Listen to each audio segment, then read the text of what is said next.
लोकसभा चुनाव के लिए आखिरी चरण का रन है आज और ऐसे में 7 राज्यों और 1 केंद्र शासित प्रदेश की कुल 57 लोकसभा सीटों पर मतदान जारी है।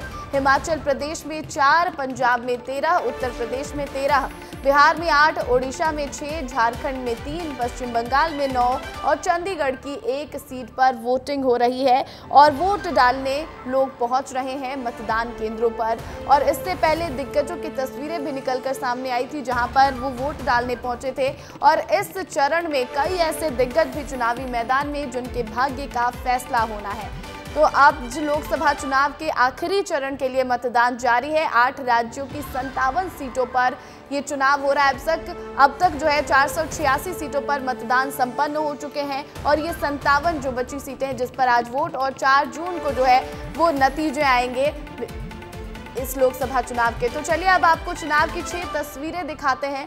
आपको तस्वीरें दिखाते हैं कि कहां कौन जो है दिग्गज वो पहुंचे थे मतदान करने के लिए। तो ये तस्वीरें देखिए, पहली तस्वीर जेपी नड्डा की है। बीजेपी अध्यक्ष जेपी नड्डा ये चुनाव के दौरान वोट डालने के लिए पहुंचे थे। दूसरी तस्वीर योगी आदित्यनाथ की है, वो भी आज गोरखपुर पहुंचे और वहां पर उन्होंने मतदान किया। तीसरी तस्वीर राघव चड्ढा की, आम आदमी पार्टी सांसद, इन्होंने भी मतदान किया, अपने मताधिकार का प्रयोग किया। तो चौथी तस्वीर रवि किशन की है, बीजेपी नेता है रवि किशन और ये भी वोट डालने के लिए आज पहुंचे थे।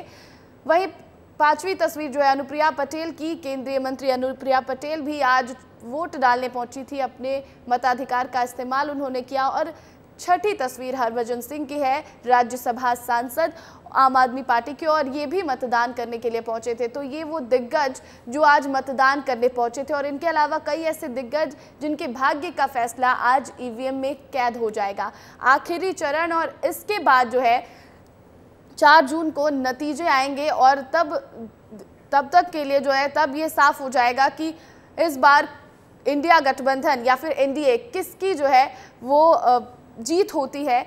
और ये तस्वीरें आपको दिखा दें लोकसभा चुनाव से जुड़ी हुई, जहां पर आज 7वें चरण का जो है वो मतदान हो रहा है। कई दिग्गज जो है वो यहाँ पर मतदान करने पहुंचे। तो कई ऐसे दिग्गज चुनावी मैदान में इस चरण में हैं और हमारे जो संवाददाता है वो हमारे साथ जुड़ गए हैं, आदर्श सिंह वाराणसी से और अमृत तिवारी दिल्ली से। तो उनका रुख करूंगी मैं। सबसे पहले अमृत आपके पास आऊंगी क्योंकि दिल्ली में चुनाव संपन्न हो चुके हैं। 6ठे चरण में 7 सीटों पर चुनाव हुए, लेकिन बावजूद इसके दिल्ली का रास्ता जो है वो सब राज्यों को छोड़िए उत्तर प्रदेश से होकर सबसे ज्यादा जाता है। लेकिन इस बार जो है कई अभी 57 ऐसी सीटें जिस पर मतदान, क्या कुछ समीकरण और कहां जो है वो बीजेपी आगे और कहां इंडिया गठबंधन आगे नजर आ रही है? प्रतिक्रिया देखेंगे तो ये जैसे कि कहा जाता है कि क्रिकेट मैच की आखिरी गेंद भी बड़ी महत्वपूर्ण होती है, तो इसलिए आखिरी चरण का ये 57 सीटों का जो चुनाव मतदान हो रहे हैं ये काफ़ी अहमियत रखते हैं। यहाँ से ये तय होगा कि जो पार्टी जो जीतने वाली है उसके सीटों में कितना इजाफा हो रहा है, बहुमत के आंकड़े में कितना फर्क पड़ रहा है। क्योंकि याद करें कि यही हमारा भारतीय लोकतंत्र है कि एक सीट के चलते अटल बिहारी वाजपेयी की सरकार गिर गई थी, इसलिए एक सीट का जो मतदान है वो काफ़ी अहम है, महत्वपूर्ण है। इसी के मद्देनज़र तमाम जगहों पे जिन जिन राज्यों में चुनाव चल रहे हैं वहाँ पे सभी पार्टी अपनी अपनी तरफ से जान फूंके हुए हैं, जान डाले हुए हैं। वाराणसी की बात कर रही हैं तो वहाँ पे प्रधानमंत्री मोदी की जो है वो सीट है, वहाँ पे मतदान हो रहा है, हमारे सहयोगी वहीं पे मौजूद है। और उत्तर प्रदेश के बाकी पूर्वांचल के जो राज्य हैं जो काफ़ी अहमियत रखते हैं और यहाँ पे अगर बात करेंगे तो यहाँ पे बड़ी टाइट फाइट है कई सीटों पे। और इसके अलावा अगर बात करेंगे पश्चिम बंगाल की जो है 9 सीटों पे मतदान हो रहे हैं और उसके अलावा बिहार में 8 सीटों पे हैं। यहाँ पे मीसा भारती चुनाव लड़ रही जिनके ऊपर खासा नज़र है क्योंकि लालू यादव के परिवार से जो चेहरे लड़ रहे हैं उसको लेकर के काफ़ी यह भी दिखा रहा है कि क्या भारतीय जनमानस में परिवार को लेकर के वही स्थिति मौजूद है जो जैसा कि अक्सर ये कहा जाता है कि परिवारवादी पार्टियां हैं तो लोग ही उनको जिताते हैं। तो ये भी एक लिटमस टेस्ट यहाँ पे होने वाला है परिवार को लेकर के। बिल्कुल पंजाब में कहेंगे तो पंजाब में भी कई चेहरे हैं। लौटूंगी लेकिन हमारे साथ हमारे सहयोगी आदर्श सिंह भी वाराणसी से बने हुए हैं। वाराणसी पर तो हम चर्चा लगातार कर रहे हैं, प्रधानमंत्री मोदी की वो सीट है, लेकिन अभी मैं थोड़ी देर पहले ये बता रही थी कि जो दिल्ली का रास्ता है वो उत्तर प्रदेश से होकर जाता है, उसमें इस बार 13 सीटों पर चुनाव है। क्या कुछ इस बार देखने को मिल रहा है इन 13 सीटों पर? क्या कहां पर बीजेपी जो है वो ज्यादा जो है फ्रंट फुट पर नजर आ रही है, कहां पर कांग्रेस और सपा आगे चल रही है? देखिए प्रतिज्ञा, निश्चित तौर पर 80 सीटों वाला राज्य है, लोकसभा सीटों वाला राज्य है यूपी, और ऐसे में सबकी निगाहें इस पर होती हैं कि आखिर यूपी से कितनी सीटें कौन पार्टी जीत रही है। पिछले बार के चुनाव की बात करें तो 62 सीट बीजेपी ने 2019 में जीती थी, 2 उनके सहयोगी दल अपना दल ने जीती थी, यानी 64 सीट एनडीए का आंकड़ा था। अगर इस बार की बात करें तो इस बार भी मुकाबला बेहद दिलचस्प होने वाला है, क्योंकि इस बार समाजवादी पार्टी और कांग्रेस एक साथ लड़ रहे हैं। और पूर्वांचल की कई ऐसी सीटें हैं, चाहे हम गाजीपुर की बात करें, बलिया की बात करें, घोसी, मऊ, आजमगढ़, ये वो सीटें हैं जहां पर समाजवादी पार्टी या कांग्रेस दोनों के साथ आने की वजह से कहीं न कहीं बीजेपी को चुनौती मिलेगी। और इसीलिए अगर हम पिछले कुछ दिनों को देखें तो निश्चित तौर पर बीजेपी के तमाम दिग्गज नेता लगातार पूर्वांचल के अलग अलग हिस्सों में प्रचार कर रहे हैं। और ये जिस जगह पर हम मौजूद हैं, वाराणसी, वहां से पीएम मोदी चुनाव लड़ते हैं, तो ऐसे में पीएम मोदी का वाराणसी से चुनाव लड़ने का भी एक बड़ा महत्व है, क्योंकि वाराणसी के साथ साथ आसपास के पूर्वांचल के जो सीटें हैं उस पर भी बड़ा प्रभाव पड़ता है, चाहे हम डेवलपमेंट की बात करें या फिर जो तमाम योजनाएं वाराणसी के साथ साथ अलग अलग जिलों को पीएम मोदी यहां से देते आ रहे हैं अपने दौरों के दौरान। तो निश्चित तौर पर पूर्वांचल का ये रण बेहद महत्वपूर्ण है। 13 सीटें जो ये पूर्वांचल में हैं, इस पे एड़ी चोटी की लड़ाई दोनों पार्टियां कर रही हैं। और खासतौर पर अगर हम बीजेपी की बात करें तो बीजेपी ने कोई कोर कसर नहीं छोड़ी है, ना समाजवादी पार्टी के नेताओं ने। दोनों ही पार्टियों की तरफ से लगातार इस पर कोशिश की गई है, और सबसे दिलचस्प होने वाला है ये पूर्वांचल के रण प्रतिज्ञा। बिल्कुल बिल्कुल आदर्श, ये यूपी का जो है वो तो दिलचस्प होने वाला है। जो चुनाव है वो बहुत दिलचस्प हर बार ही होता है। लेकिन मेरे साथ अमृत तिवारी जुड़े हैं। अमृत, पंजाब में भी मतदान है और ऐसे में पंजाब में आम आदमी पार्टी अभी सरकार में है, लेकिन लोकसभा में क्या समीकरण बनता हुआ वहां पर? ये जो लोकसभा की लड़ाई है पंजाब में पिछले जितने भी ट्रेंड रहे उनसे भिन्न है, क्योंकि इस दौरान पंजाब की सियासत में जो बड़े चेहरे थे वो इस बार नहीं है। बिना प्रकाश सिंह बादल के यह चुनाव अकाली दल लड़ रही है। वहीं पे कांग्रेस पार्टी की तरफ से जहां उनके मजबूत स्तंभ होते थे कैप्टन अमरिंदर सिंह और उनके सिपह सलार होते थे रवनीत बिट्टू और इसके अलावा सुनील जाखड़, ये नेता भी कांग्रेस के साथ नहीं है और ये बीजेपी में आ गए हैं। बीजेपी में आने के बाद भी हालांकि कैप्टन जो है वो चुनाव प्रचार में नहीं उतरे थे, तो बड़ा ही एक तरह से माहौल पंजाब में डाइसी जैसा था। और यहाँ पे लड़ाई हर सीट पे जो है कहा जाए फोर्थ डायमेंशन में हो रही है, चतुष्कोणीय लड़ाई है। चार पार्टियां हैं मेजर, जो है भाजपा है, कांग्रेस है, आम आदमी पार्टी है और अकाली दल है। इन चारों के बीच में हर सीट पे जो है फाइट देखी जा रही है। हर कैंडिडेट जो पार्टी का है वो कहीं ना कहीं से वोट खींच रहा है। ऐसे में जो है एक तस्वीर बनाने की जो बात कही जा रही है कि किसका पलड़ा भारी है, वो अभी जो है मतदान के बाद जो रिजल्ट आएगा उसी आधार पर कहा जा सकता है। 13 सीटें जो पंजाब की है उसमें खास तौर पर अगर बात करेंगे तो जलंधर की सीट है। यहाँ से पूर्व मुख्यमंत्री चन्नी जो है वो चुनाव लड़ रहे हैं। उन्होंने विधानसभा चुनाव भी लड़ा था लेकिन वो हार गए थे। बड़ी हैरानी भी हुई थी क्योंकि कांग्रेस ने उनको सीएम प्रोजेक्ट ऐसे वक्त में किया था पंजाब की सियासत में जब उनको एक तुरुप का पत्ता मान रही थी। चूँकि पंजाब एक एससी समाज जो है वहाँ पे एक बहुलता में पूरे देश में सबसे ज़्यादा है, इसलिए एक एससी मुख्यमंत्री पहली बार पंजाब को दिया गया था कांग्रेस की तरफ से, और ये मानते हुए कि ये तुर्क का पत्ता साबित होंगे, लेकिन वो हार गए थे चुनाव। वही चीज जो है इंटरेस्टिंग तो है इस बार का चुनाव और बेहद अलग भी, जैसा आप बता रहे हैं कि जो दिग्गज हैं वो कहीं ना कहीं नजर नहीं आ रहे हैं। लेकिन आदर्श, बीते दिनों जब एक वीडियो सामने निकल कर आई थी जिसमें राहुल गांधी और तेजस्वी यादव बैठे थे, लंच कर रहे थे साथ में, तेजस्वी यादव कहते हैं बिहार में चौंकाने वाले नतीजे आएंगे। मैं कब से कह रहा हूं, आपको क्या लगता है, क्या चौंकाने वाले नतीजे आएंगे बिहार में? देखिए, बिहार की 8 सीटों की बात करें जहां पर चुनाव हो रहे हैं, या फिर झारखंड की उन 3 सीटों की बात करें, यहां भी लड़ाई बेहद दिलचस्प होने वाली है। क्योंकि एक और जहां बिहार में तेजस्वी यादव और राहुल गांधी जैसे लोग वहां पर लगे हुए हैं, तो वहीं दूसरी तरफ जेएमएम के साथ कांग्रेस भी वहां पर झारखंड में मेहनत कर रही है। तो निश्चित तौर पर चौंकाने वाले नतीजे तो नहीं कह सकते हैं, लेकिन इतना ज़रूर है कि तेजस्वी की रैलियों में जिस तरीके से भीड़ दिख रही है, जिस तरीके से लोग जुट रहे हैं, कहीं ना कहीं बीजेपी के लिए चिंता का विषय ज़रूर है। और इसीलिए नीतीश कुमार के साथ आने की वजह से कहीं ना कहीं कोशिश ये की जा रही है कि बिहार में उन सीटों पर खासतौर पर फोकस किया जाए। और जातीय समीकरण बेहद महत्वपूर्ण है बिहार में, क्योंकि जिन सीटों पर बिहार में इस वक्त चुनाव हो रहे हैं, ऐसे में वहाँ पर जातीय समीकरण के साथ साथ स्थानीय नेताओं को भी साधने की पूरी कोशिश हो रही है। प्रतिज्ञा बिल्कुल आदर्श, लेकिन क्या आप जो वो भीड़ की बात कर रहे हैं, जो भीड़ पहुंचती है रैलियों में, क्या वो वोट बैंक में तब्दील हो पाती है? क्योंकि भीड़ तो तभी थी जब राहुल गांधी भारत जोड़ो यात्रा, भारत जोड़ो न्याय यात्रा कर रहे थे, लेकिन वोट बैंक में वो कितनी तब्दील हो पाती है? देखिए, बड़ा दिलचस्प सवाल किया आपने, क्योंकि कांग्रेस की जो प्रियंका गांधी वाड्रा हैं नेता, उनकी सभाओं में, उनकी रैलियों में भी बहुत भीड़ होती थी। और हमने जब वहां पर उनसे, लोगों से पूछा था कि आखिर आप क्या इनको मतदान करेंगे आगे भविष्य में कांग्रेस के साथ में, तो उन्होंने कहा कि नहीं, हम प्रियंका गांधी वाड्रा को देखने आए हैं। लेकिन अगर बिहार की बात करें तो बिहार में वैसी तस्वीर नहीं है, क्योंकि तेजस्वी यादव प्रियंका गांधी वाड्रा या राहुल गांधी के कद के नेता नहीं हैं अगर हम नेशनल लेवल पर देखें। तो ऐसे में उनको देखने के लिए खासतौर पर बिहार में ही लोग अगर इकट्ठा हो रहे हैं तो कहीं ना कहीं वो भीड़ उनके समर्थक के तौर पर देखी जा सकती है, क्योंकि तेजस्वी यादव का कद राहुल गांधी या फिर प्रियंका गांधी वाड्रा से उस बनस्पत काफ़ी छोटा है। तो ऐसे में कहीं ना कहीं उसका फायदा ज़रूर होगा। और यही प्रतिज्ञा मैंने कहा था कि सबसे बड़ा चिंता का विषय बीजेपी के लिए है, क्योंकि इस स्थानीय नेताओं को जिस तरीके से साधा जा रहा है, जिस तरीके से उसको साथ जोड़ने की कोशिश की जा रही है, जातीय समीकरण बैठाए जा रहे हैं, उससे कहीं ना कहीं ये दिखता है कि बीजेपी खासतौर पर इन सीटों को लेकर चिंतित थोड़ी जरूर है। बिल्कुल बिल्कुल आदर्श और अमृत, बहुत बहुत शुक्रिया अभी तमाम जानकारी के लिए, लेकिन आगे भी आपसे जानकारी लेते रहेंगे।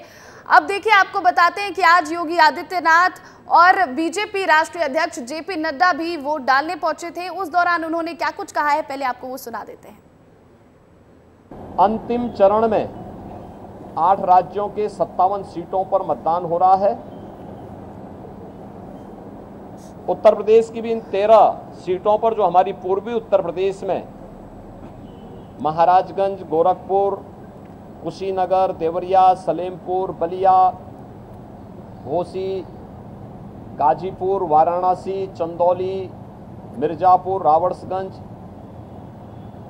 ये सभी सीट्स हैं। इन सब पे इलेक्शन प्रारंभ हो चुका है। मौसम की विपरीत परिस्थितियों के बावजूद भी मतदाताओं ने जो उत्साह दिखाया है, मैं सबसे पहले उन सभी मतदाताओं के प्रति हृदय से आभार व्यक्त करता हूं। मैं सबसे अपील करता हूं कि सशक्त भारत के लिए, सक्षम भारत के लिए, सामर्थ्यवान भारत के लिए और आत्मनिर्भर भारत के लिए सभी मतदाता ज्यादा से ज्यादा मतों के साथ अपना मतदान का प्रयोग करें और सभी मतदाता भारी संख्या में आकर अपने मतदान का प्रयोग करके प्रजातंत्र को भी मजबूत बनाएं और भारत को समर्थ भारत, सक्षम भारत, आत्मनिर्भर भारत और विकसित भारत, इस संकल्प को पूरा करने में अपना योगदान करें। तो 7वें चरण में 8 राज्यों की 57 सीटों पर मतदान हो रहा है और ऐसे में वोटिंग परसेंटेज भी निकलकर अब सामने आ चुका है। आपको बता दें कि अब तक 11.31% वोटिंग हिमाचल प्रदेश में हुई है, तो वहीं 14.35% वोटिंग जो है वो हुई है हिमाचल प्रदेश में। पंजाब में 9.64% वोटिंग हुई है, यूपी में 12.94% और बिहार में 10.58% वोटिंग, उड़ीसा में 7.69%, झारखंड में 12.15% मतदान और पश्चिम बंगाल में 12.63%, वहीं चंडीगढ़ में 11.64% वोटिंग हुई है। और वाराणसी की बात कर ले, वहां पर 12.66% मतदान और तेजस्वी यादव भी आज वोट डालने पहुंचे थे। उन्होंने क्या कुछ कहा है, आइए आपको पहले वो सुना देते हैं। देखिए, ये देश को बनाने का चुनाव है और इस लोकतंत्र के पर्व में ज़्यादा से ज़्यादा लोग जो हैं भागीदार बने वोट दे करके, यही हम लोगों की इच्छा है। और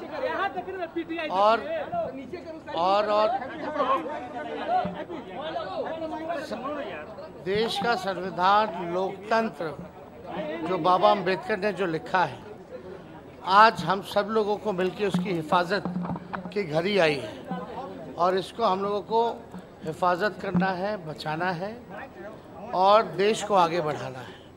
तो हम लोग तो एकदम टनाटन, सब लोग, पूरा बिहार का मिजाज टनाटन है और सब रोजगार के मुद्दे पर, नौकरी के मुद्दे पर, महंगाई के मुद्दे पर, गरीबी के मुद्दे पर सब लोग जो है इस बार जिन लोगों ने महंगाई, बेरोजगारी बढ़ाई है उनके खिलाफ जो है सब लोग जो है वोट देंगे। आप ये बताइए, आप जा रहे हैं बैठक में, तेजस्वी जी आप बैठक में जा रहे हैं, क्या एजेंडा है? दिल्ली बैठक में जा रहे हैं, क्या एजेंडा है बैठक का? देखिए वो तो आज बैठक 3 बजे से है, बैठक के बाद जो है हम लोग इस पे जरूर आप लोगों को बताएंगे कि क्या बात है।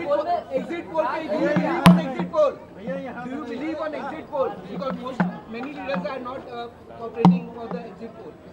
What kind of exit poll and whose exit poll we should believe? There are so many exit polls, right? So we should wait for the 4th June and what we have seen in ground, and we have a belief and faith in people of India that this time India Gathbandhan, India Alliance is coming to form a government on 4th June and NDA is going soon.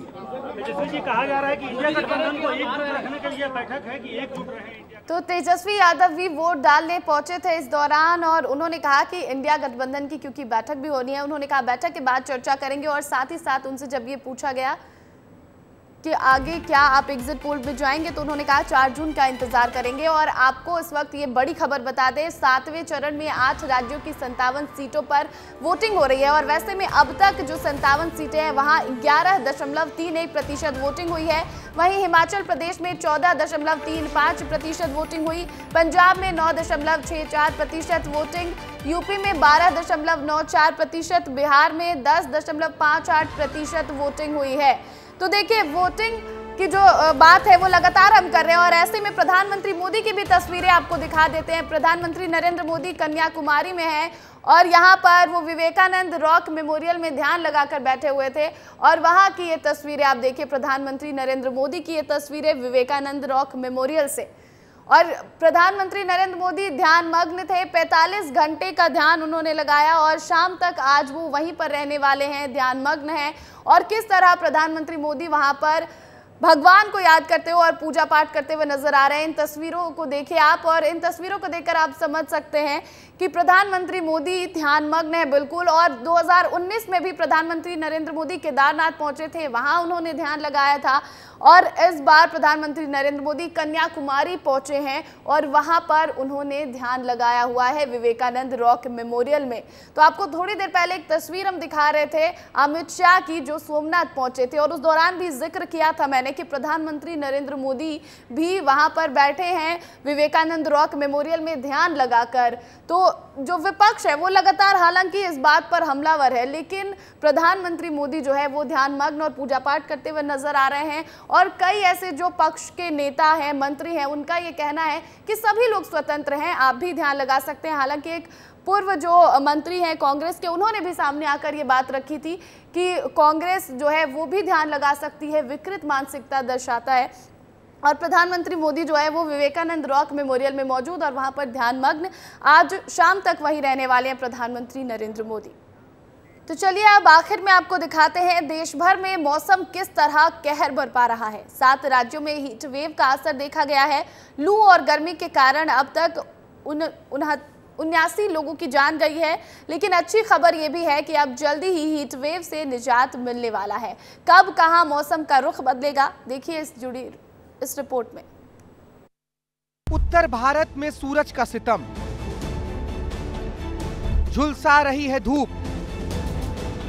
जान ले रही है गर्मी। सूरज आसमान से आग बरसा रहा है और पूरा देश गर्मी और धूप से झुलस रहा है।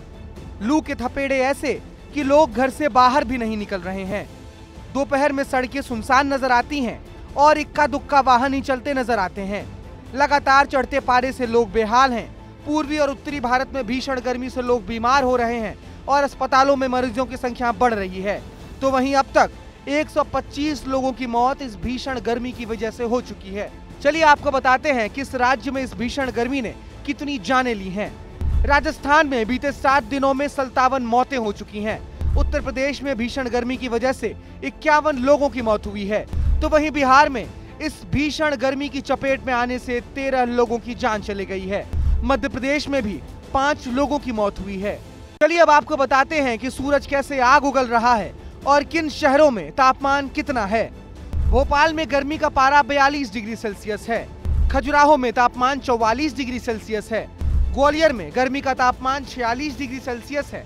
रायपुर में भी गर्मी 46 डिग्री सेल्सियस पर अपना कहर बरपा रही है। बिलासपुर में सूरज का तापमान 44 डिग्री सेल्सियस पर बरस रहा है, तो वहीं दुर्ग में तापमान 46 डिग्री सेल्सियस है। गर्मी को लेकर सरकारें भी बेहद चिंतित है। मध्य प्रदेश के सीएम डॉक्टर मोहन यादव ने दोपहर में लोगों को घर से बाहर नहीं निकलने की अपील की है। खास गर्मी का समय चल रहा है, लू का भी एक वातावरण बना हुआ है, ऐसे में बहुत जरूरी है तो घर से बाहर निकले। वहीं छत्तीसगढ़ के मुख्यमंत्री ने भी एक वीडियो के जरिए लोगों से भीषण गर्मी से बचने और अपना ख्याल रखने की गुजारिश की है। जय जोहार, जय छत्तीसगढ़।